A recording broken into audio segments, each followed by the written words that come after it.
Samahan niyo ulit ako ngayon dito sa Jeju Island Korean Restaurant dito sa May Angeles. Kung naghahanap nga kayo ng sulit na kainan, ito na yon dito sa Jeju Island Korean Restaurant.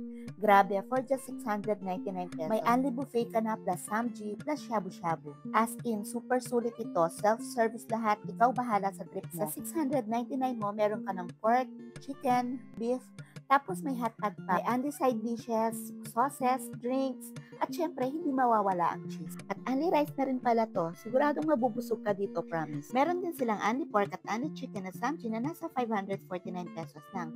Pero kung gusto mo mag-add ng beef, no problem dahil nasa 599 pesos lang ang babayaran mo dito. At pwede ka na rin mag-only shabu-shabu for 599 pesos only. Super worth it talaga ang pera mo dito. Perfect for barkada, family day, or kahit gusto mo lang mag-food trip mag-isa. Walk-ins are welcome pero mas okay kung magpapareserve ka dahil madalas talaga puno sila. Open sila daily from 11 a.m. to 10 p.m. Located sila dito sa PL Plaza, MacArthur Highway, Barangay Pulong Bulu, Angeles City. So ano pang hinihintay nyo? Let's go na mga senyora!